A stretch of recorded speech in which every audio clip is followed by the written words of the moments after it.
there is still so much activity that's happening in the home loan space.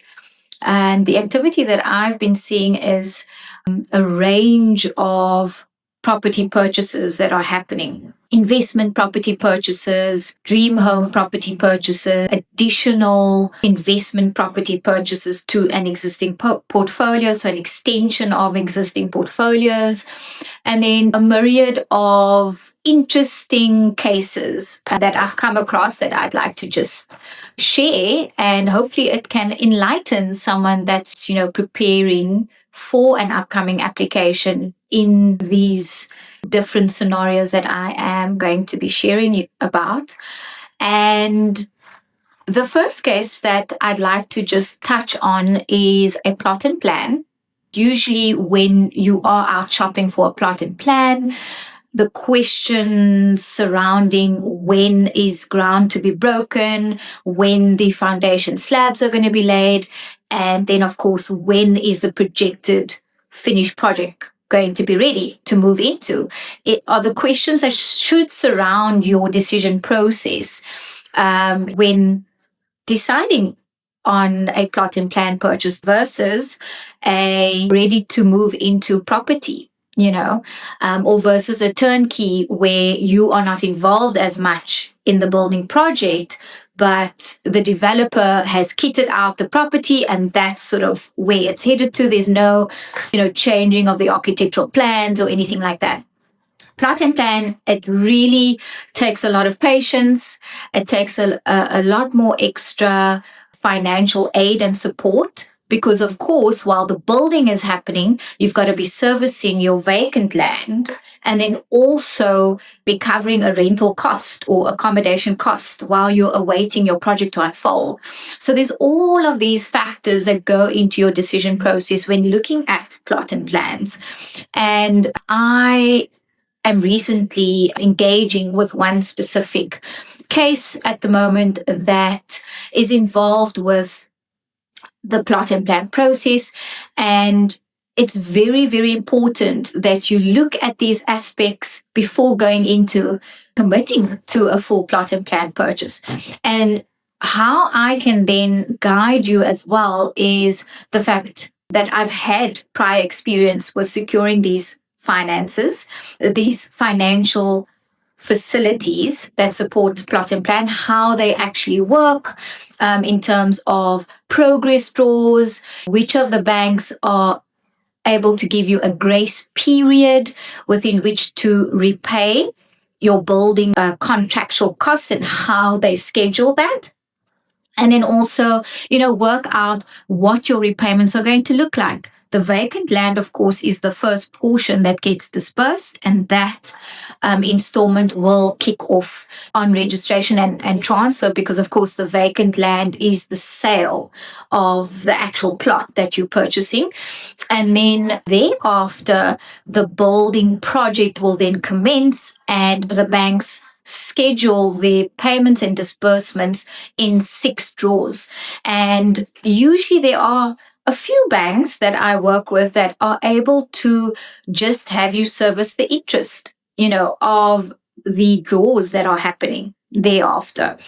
And so these are things that you just got to take to consideration and also just do the numbers, do the figures. If it works for you, then great. It's actually a very affordable way to build your dream home and not have to pay an elaborate market valuation purchase price on. Because as if we compare pricing in terms of a plot and plan 3 to 4 bedroom property versus a 3 to 4 bedroom property that's already standing and ready to move in, you're paying for that convenience, of course, and the market valuation has already been able to be sort of form part of that property that's already been standing for a number of years.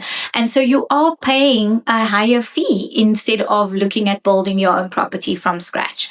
And so these are really good factors to play around with and just to mull about and think about and really have an informed decision made on what your property choice is ultimately. And so this case study now, we also find that interestingly enough, many people don't really know that building loans don't come with a highly inflated interest rate like it did back in the day a few years ago.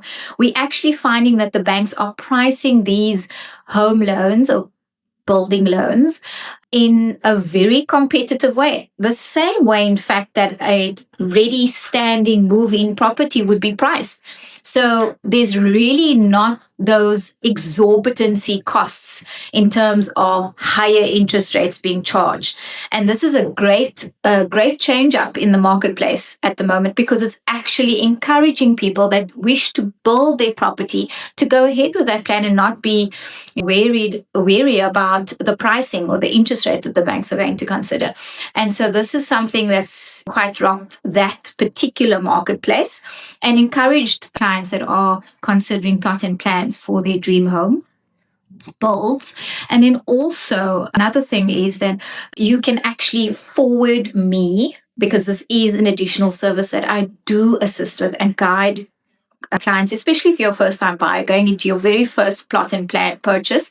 I can actually look over and review the contract, the plot and plan contract that you are signing, and just make sure that, you know, all our bases are covered in terms of what we are forecasting this to look like and roll out financially speaking.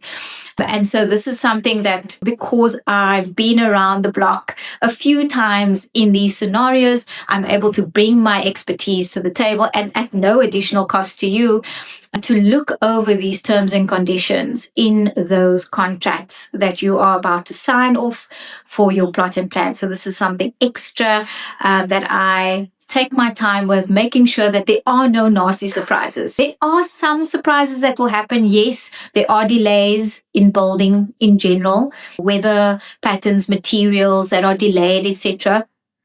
And are there actually contingencies in your contract for these unforeseen delays? What is the developer saying about that? And so these are some pertinent points for us to go through on that contract. So I could actually talk quite a bit about the subject, and it's something that I invite clients out there to reach out to me about. So send me an email, let's schedule a call if there is a plot and plan that you are considering purchasing.